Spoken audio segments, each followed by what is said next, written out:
अस्सलामु अलैकुम वरहमतुल्लाहि वबरकातुहू। व्यूअर्स, मैं हूं डॉक्टर वसीम अहमद ख़ान। आज मैं आपको कूंजों के बारे में बताऊंगा कि जो कूंजें हैं, जिसको क्रेन भी कहते हैं इंग्लिश में, ये पाकिस्तान में किन इलाकों से हिजरत करके आती हैं, पाकिस्तान में किन इलाकों में ठहरती हैं, क्या खाती हैं और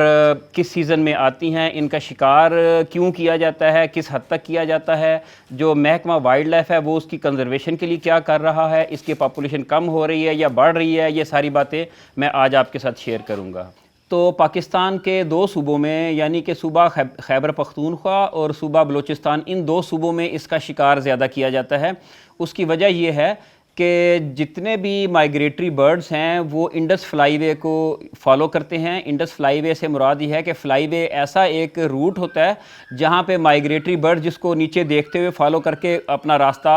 देखते हैं। तो सूबा सिंध और उससे जो उसके साथ मिलने वाले छोटे छोटे दरिया हैं सूबा खैबर पख्तूनख्वा और बलूचिस्तान में, तो इनको देख के परिंदे यहाँ से गुज़रते हैं और यहीं पे मुख्तलिफ़ शिकारियों के हत्थे चढ़ते हैं और शिकार किए जाते हैं। इनकी जो फ़ाइनल डेस्टिनेशन है कूंजों की, वो सूबा बलूचिस्तान और सूबा सिंध और फिर इंडिया के कुछ जो जनूबी इलाके हैं साहिल समंदर के साथ साथ, यहाँ इनकी फ़ाइनल डेस्टिनेशन होती है और यहाँ पे अपने सर्दी के 3 महीने गुजार के फिर वापस निकलते हैं। कूंज के शिकार के 3 अमूमन तरीके हमने नोट किए हैं। एक जो है वो तो इसकी बस अंधाधुन फायरिंग के ज़रिए से किलिंग है, जिसकी कोई भी महकमा इजाज़त नहीं देता। ये माजी में प्रैक्टिस बड़ी आम थी कि जब कूंजें पकड़ी नहीं जाती थी ज़िंदा तो उनको गुज़रने भी नहीं दिया जाता था, कि अगर नहीं पकड़ी गई तो अंधाधुन फायरिंग के ज़रिए से मारी जाती थी और फ़खरिया अंदाज से बताया जाता कि मैंने इस दफ़ा इतनी मारी हैं या इतनी मारी हैं। और दूसरा तरीका जो इसका है, जिसको हम कहेंगे कि स्पोर्ट हंटिंग का एक हिस्सा है और एथिकल हंटिंग उसको कह सकते हैं, कि लोग जो हैं, एक मुकामी टर्म बोली जाती है सावा या साया, या सावा या साया इसी तरह लफ्ज़ है, कि जिस तरह पंजाबी में हम कहते हैं कि गांटी, जिसको जो पतंगबाज हैं वो समझते हैं कि डोर के या धागे के एक तरफ एक पत्थर बांध के उसको घुमा के ऊपर फेंकते हैं और कटी हुई पतंग को लूटते हैं, पकड़ते हैं। इसी तरह एक मजबूत धागे के एक सिरे के ऊपर पत्थर या कोई इस तरह की वजनी चीज़ बांध के से जो गुजर रहे होते हैं तो उनके ऊपर इसको घुमा के फेंका जाता है, तो किसी पर में या गर्दन में जहाँ पे भी ये धागा फंसता है तो कूंज नीचे आ जाती है। तो इस तरह से पकड़ा जाता है। इसको महकमा भी सपोर्ट करता है। इस तरीके से पकड़ी जाने वाली जो कूंजें हैं वो अमूमन ज़ख्मी भी नहीं होती और एक सीज़न में कोई ज़्यादा पकड़ भी नहीं सकता कि एक हंटिंग पार्टी जो है 8-10 या ज़्यादा से ज़्यादा 20 परिंदे पकड़ पाती है। लेकिन जो बंदूक के ज़रिए से शिकार करना है उसमें तो सैकड़ों की तादाद में मार दी जाती हैं। और जो तीसरा शिकार का तरीका है वो भी जुल्म है परिंदों के साथ, कि वो बड़े एरिया में जाल लगा के बीच में बोलने वाली कूंजें रख के कूंजों को ऊपर से गुजरने वाली कूंजों को अट्रैक्ट किया जाता है, वो नीचे आती हैं, जाल में फंसती हैं, इस तरह सैकड़ों की तादाद में पकड़ी जाती हैं।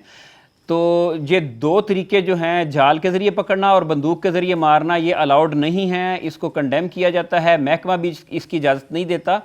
और जो सिर्फ डोरी के साथ पकड़ने वाला लाइव ट्रैपिंग वाला तरीका है उसको महकमा उसकी इजाज़त देता है और महकमा उसके लिए बाकायदा NOC जारी करता है हंटिंग कम्युनिटीज़ के दरमियान। ये जो ज़िंदा पकड़े जाने वाली कूंजें हैं, जिस तरह पाकिस्तान के मुख्तलिफ़ इलाकों में मुख्तलिफ़ लोगों का, मुख्तलिफ़ कम्युनिटीज़ के मुख्तलिफ़ शौक़ हैं, मुख्तलिफ़ किस्म के जो पेट्स हैं वो रखते हैं। कुछ इलाकों में काले तीतर को जुनून की हद तक लोग पसंद करते हैं, उनके मुकाबले कराते हैं। कुछ इलाकों में तोते पालते हैं, कुछ इलाकों में कछुए सांप पालते हैं। मुख्तलिफ़ लोगों के मुख्तलिफ़ इलाकों में मुख्तलिफ़ शौक़ हैं। लेकिन खैबर पख्तूनख्वा के कुछ इलाकों में लोगों को कूंजें पालने का जुनून की हद तक शौक़ है और जो ज़िंदा पकड़े जाने वाली कूंजें हैं उसको डोमेस्टिकेट करने के लिए इब्तदाई तौर पर उसके जो फ्लाइंग फैदर्स होते हैं, जो उड़ने वाले पर होते हैं, उनको काटा जाता है। लेकिन 1 साल गुजरने के बाद और इतनी खातर तवाज़ो के बाद ये कूंजें उड़ना गवारा नहीं करती, वहीं पर स्टे करती हैं और वहीं पर रहना शुरू कर जाती हैं। और फिर 3 साल के बाद इनकी पेयरिंग हो जाती है, यानी जोड़ा जोड़ा बन जाता है और चौथे साल में ये अंडे देना शुरू कर देती हैं। एक कूंज 1 या 2 अंडे देती है और ख़ुद ही उसको इंक्यूबेट भी करती है और इस तरह बच्चे बड़े पलते हैं और बड़े हो जाते हैं। गोया जिस तरह आम घरों में लोग मुर्गियां पालते हैं तो इन इलाकों में कूंजें पाली जाती हैं और एक جنون کی حد تک لوگوں کو کونج کا پالنے کا شوق ہے۔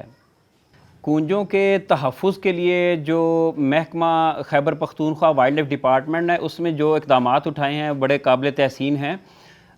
ویورز، جیسے آپ نے سنا ہوگا کہ ٹرافی ہنٹنگ ہے، یعنی کہ کچھ شکاری حضرات ایسے ہیں ان کو جتنا چاہے روکنے کی کوشش کریں وہ رکتے نہیں، انہوں نے شکار ان کی خصلت میں شامل ہے، انہوں نے شکار کھیلنا ہی کھیلنا ہے۔ تو جو ٹرافی ہنٹنگ کا طریقہ متعارف کروایا گیا ہے کہ شکاریوں کو ایک مین سٹریم میں لے آتے ہیں یا ایک قانون کے ماتحت کر لیا جاتا ہے، جس کے نتیجے میں جس جانور کی پروٹیکشن یا کنزرویشن مقصود ہوتی ہے اس کی پاپولیشن بڑھنا شروع ہو جاتی ہے۔ بالکل اسی طرح Khyber Pakhtunkhwa wild life department نے کونجوں کی جو اندھا دھن فائرنگ کے ذریعے قتل عام کیا جاتا تھا اس کو روکنے کے لیے محکمہ نے ایک اسکیم انٹروڈیوس کروائی کہ انہوں نے جو لائیو ٹریپنگ ہے ساوا یوز کر کے یا جو ڈور کے ذریعے سے پکڑتے ہیں لائیو ٹریپنگ، اس کو قانونی حیثیت دے دی اور اس کی باقاعدہ فیس رکھ دی کہ جو سپرنگ مائیگریشن کے درمیان، یعنی کہ جو بیک ورڈ مائیگریشن ہے، نارتھ ورڈ مائیگریشن ہے، یا جو ساؤتھ ورڈ مائیگریشن یا فال سیزن میں جب سردیوں کے شروع میں آتے ہیں تو ان کی مختلف کیمپ کی مختلف فیس ہوتی ہے۔ مثال کے طور پر ایک جو کیمپ ہے وہ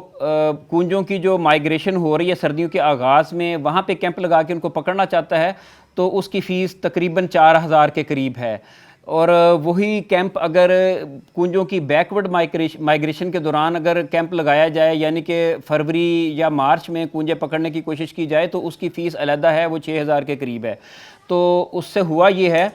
کہ جب گورنمنٹ نے، محکمہ وائلڈ لائف نے قانونی تحفظ دیا، قانونی طور پہ الاؤ کر دیا، NOC دے دیا، لائسنس دے دیا کہ آپ اس طریقہ کار سے پکڑ سکتے ہیں، تو پھر جو شکاری حضرات ہیں جنہوں نے اس طرح سے رجسٹریشن کروائی ہوتی ہے، کیمپنگ کرتے ہیں، وہ کسی بھی دوسرے شکاری کو جال کے ذریعے سے پکڑنے کی اجازت نہیں دیتے یا بندوقوں کے ذریعے سے مارنے کی اجازت نہیں دیتے۔ تو نتیجتاً جو ایسے ایتھیکل ہنٹرز ہیں وہ خود ان کی مخبری کرتے ہیں ایسے اللیگل ہنٹرز کی کہ جو جال لگا کے پکڑ رہے ہوں، تو محکمہ بھی ان کے خلاف کارروائی کرتا ہے، تو جو شکاریوں کی اپنی یونین ہے وہ بھی ان کا سدباب کرتی ہے، ان کو سزائیں دیتی ہے، ان کو جرمانے کرتی ہے۔ تو نتیجہ یہ ہوا کہ جو بندوق کے ذریعے سے یا جال کے ذریعے سے کونجوں کی پکڑ دھکڑ تھی وہ بہت کم ہو کے رہ گئی ہے خیبر پختونخوا صوبہ میں۔ بلوچستان کا علم نہیں، وہاں پہ شاید یہ پریکٹس ابھی بھی جاری ہے، لیکن خیبر پختونخوا میں اس کا شکار اب صرف اور صرف ساوا یوز کر کے لائیو ٹریپنگ ہوتی ہے، جال یا بندوق کے ذریعے سے نہیں ہوتا۔ اس کا نتیجہ یہ ہوا ہے کہ جو میں نے بہت ساری جگہوں پہ بہت سارے مقامی لوگوں سے، وائلڈ لائف کے آفیشل سے پتہ کیا ہے، شکاریوں سے میں نے انٹرویو کیے ہیں، ان کا کہنا یہ ہے کہ اب جو کونجیں آ رہی ہیں پاکستان میں، خاص طور پہ جو ڈوموزلے کرین ہے یا یوریشین یا کامن کرین ہے، ان کی پاپولیشن بہت بڑھ گئی ہے، ان کی تعداد بہت بڑھ گئی ہے۔ اب گزشتہ سالوں میں جتنی آتی تھی ان سے 3 گنا 4 گنا زیادہ اب کونجیں یہاں سے گزرتی ہیں۔